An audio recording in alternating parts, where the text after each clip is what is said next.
Hey, what's going on, everybody? It's that one camera guy. Back at again with another video for you. It's finally out. The EOS R5 and R6.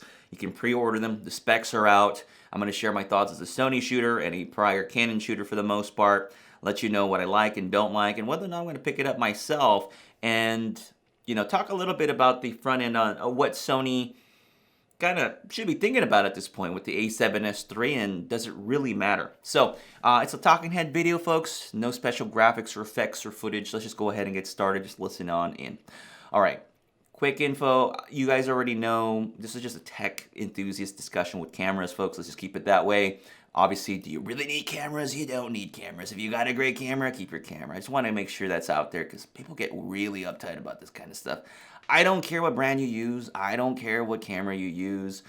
Just use whatever works for you. All right, EOS R5, $38.99. We did not expect that price. I'll say I didn't expect that price. 45 megapixels, 8K, 30 FPS RAW, 4K 120 FPS, dual card slots. Let's just say for the most part they didn't hold back. Okay, perfect.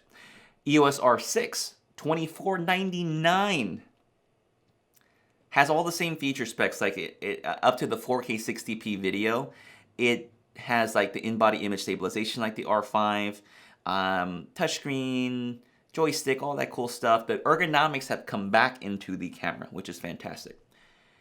With that, you get everything, even the 12 FPS mechanical with the 20 FPS electronic shutter. Now, it's not silent like the R5, but it's still quiet enough. Eye autofocus, animal tracking, whatever, all that stuff is there too. So, out the gate, great specifications on paper. Now, I did use the EOS R. I did a rental of it, tried it out for about 2 weeks, I think. I had the camera. I was not a fan of it. Just wasn't a fan of it compared to having been using Sony. It was slow. It was sluggish. I like the direction they were going with the EOS R. The build, everything about it was really good. It's just it was so sluggish to use. When I was trying to take photos, I was just so used to a really quick burst of images. And that was my biggest criticism of that camera and that silly multi-touch interface thing that they got rid of, thank goodness. But that was one of my biggest critiques about the EOS R. Now, I am going to go ahead and do a rental. Maybe we'll see about this for sure. And then we'll see if my opinions change about it. But it looks like all these things have been addressed. So as far as what I like about the system, for me, it's not really the 8K. Granted, if I had it, I would mess around with it here and there. But the data rates are so massive at this time. Again, I would still mess with it, but it's going to be a huge amount of data. The 4K 120 is also a huge amount of data, but that's the one I'm more interested in, is being able to use 4K at 120 FPS for slow motion with action sports, that kind of thing. That's what I really like to use that slow motion for. I really love the 1080p 120 FPS that the Sony offered, but I really just wanted it at a higher resolution. Something I don't really understand too, why don't manufacturers like this with cameras ever do in-between resolutions as much? It's weird. It's always either 1080p or 4K. Where's the 1440p option? It's very strange. I don't know. Let me know if you know in the comments about why that is. It's just very strange. So anyway, they didn't hold back. And so when it comes to what I don't like about the camera, what I didn't like about the EOS R ergonomically was that dial. There was that weird multi thing. They got rid of it, and they reinstated a lot of these cool the same buttons that you're familiar with on a DSLR on the camera body. So they took care of all of that. There was a little the EVF was fantastic on the EOS R. I'm sure these will be just as better, if not greater, because I think the resolution's been upped on that. There was no sensor stabilization. So if you had a Sony camera and you went to a Canon like an EOS R, there was none. So they took care of that. They took care of the dual card slots situation, so you had the redundancy that you wanted. There is like no complaints you can really give about the camera at this point. You could probably nitpick a few things, but I think at this stage you got most of what you need. There's no complaints. I got the flippy screen. That's perfect. I really like the whole, the flippy screen here, which everyone sort of hates. No, I don't say everyone hates, but there's a certain subsect of people that don't care for it. I'm like, don't use it if you don't really care. And I'm impressed. I really am about what Canon was able to do. It's more on the price point that's phenomenal. I mean, $24.99 for the EOS R6, and you're getting up to 4K 60p. And Sony is nowhere in sight at this point with regards to addressing that. So whether that's the next A7 IV or the A7S III. So as a Sony shooter, am I jealous about it? A little bit, but I'm happy for Canon shooters that waited and waited and waited. What was it? The transition that I made to Sony happened, what, 2017 or something like that? Maybe 2016, around that time frame? I don't even remember anymore. But that's because Canon took way too long. Canon took way too long. That's more on Canon's fault. So, a lot of folks already left. But, we'll talk about whether or not you may want to consider even going back at this moment. I don't know if it's going to really matter. But the specs are great on paper if you're getting into this higher end camera system.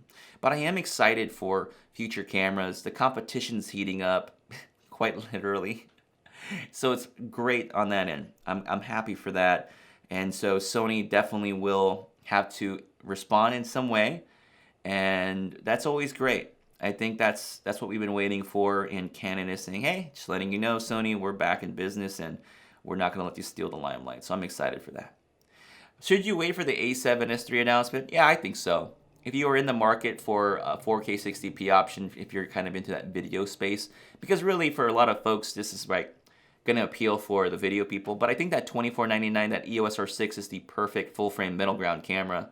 I think that's where it's at, really, in terms of everything that you would probably want from it. So I think that's where, if people are looking to go into mirrorless, maybe they've been holding on to their 6D Mark IIs or their 5D Mark IVs, the EOS R6 seems like the camera to go to now, and I think they really knocked it out of the park with that one. A7S III. All right, so let's see. I feel very vindicated now in terms of what criticism I gave about the Sony A9 Mark II when it was announced and when it came out, that it was just lacking so many things on that camera. And here you had Sony, who was an industry shaker when the A9 first came out. And then when the A9 Mark II came out, they just sort of, hey, we've already done a great job. 20 FPS, electronic shutter, silent shutter. Nobody's going to catch up to us anytime soon. And then they bring out the A9 Mark II, and they did absolutely nothing. Literally, absolutely nothing. And they still didn't address some of the minor things that I complained about, which was the picture profiles, which they make some excuse why they didn't have it in the first one, but they decided not to correct it in the second one. Don't know why. Anyway, A9 Mark II, 4500, I think, 43, 4400. Now the price points are all out of whack. The EOS R5, they priced it underneath that, and they're delivering a hell of a lot more camera at that price point. So I think for the Sony folks, I think now it's kind of like, what are you going to do? A7S III just seemed, here's my problem with the A7S III. The A7S III, what I hope Sony does is they release the A7S III and the A7 IV. And the A7 IV has feature specs that are close to this EOS R6. I don't think they're going to drop two cameras at once. Maybe they do, maybe they don't. But I think it'd be sort of interesting to see if they can kind of pair these two up in sort of in the same direction and kind of offer similar specifications and video features. I'm still holding out on the Sony side. I really want to see the 4K 120 FPS implemented well. And that's something I do want to talk about next, is overheating. Peter McKinnon mentioned it in his video, if you haven't seen that already. He does mention overheating. He kind of plays it off a little too nicely, but he does bring it up. Now, I would take that back. The impression I got was that he seemed bothered by it. Okay? Now, he's an ambassador and all that stuff, but he did seem bothered by it enough that he mentioned it, which I'm glad he did. Overheating has been a problem with Sony cameras, and we all know that whole story already a long time ago, that I had my issues with overheating. It's a real thing. And I understand that if the camera's outputting 4K 120 FPS, the camera's going to overheat. So that's an issue. That is definitely an issue, especially if you're using the camera and it shuts down and you can't use it anymore. Can you imagine that? Like if you're doing video and photo, you're doing hybrid shooting, and all of a sudden the camera doesn't turn back on. That's really jarring. And I've had that happen to me. I've had that happen to me even when I wasn't recording video with my Sony cameras, along A7R II. So Sony can position themselves in a much better light if they can bring in high video recording specifications. If they're going to do some new sort of cooling system, whether they have a fan or not, I really don't care as long as it's not very audible. Whatever they got to do to make sure it works, like the Panasonic SH1 or something. If they can pull it off, 4K 120 FPS, they don't really need the 8K in my opinion at this time. 4K 120 FPS, give the really nice features, whether it's RAW or whatever it might be, with some flavor of that, but deliver at a good level where it doesn't overheat and has a prolonged recording time. 4K 60p, 4K 120 FPS out the gate. I think they're going to knock it out of the park. Okay? I think that's where Sony needs to go. And then their next iteration of cameras, like their A7 IV, they got to have that 4K 60p. Come on. At this stage of the game, 4K 60p. And then even the electronic shutter situation with the Sony cameras, they can't be messing around anymore. So EOS R6 is the benchmark now. And Sony, now you can see what they've done. Let's see how you react. Now, if Sony was really great about things, folks, maybe they could do something with firmware. Maybe there's a firmware update they can send and have that update done with a lot of their A7 III users. I know there's a lot of A7 III users out there, but if they can drop a firmware update and bring it up to spec, that'd be fantastic, Sony, if you could do that. All right, so that's the overheating thing I wanted to mention. My personal desires at the end of the day, I don't really need a camera, obviously, but I always love to have the bleeding edge stuff when I can and can reasonably do it. So I may just do a rental first and see about that, but I'd rather not jump to a completely new system if I don't have to. I still have some Canon glass, but Canon is just doing such a good job. That's a whole package. The touchscreen interface and everything, they just got it pat down.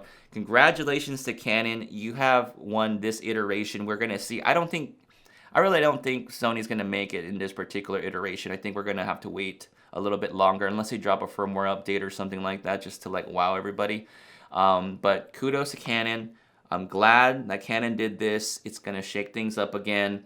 And Sony can't rest on their laurels now, so they got to step it up. Everyone's going to win at the end of the day for this, except for some camera companies. That's going to do it for me, guys. Don't forget to like, subscribe, and I say check out my other content, but I haven't been posting in a while. I'll catch you later. Bye.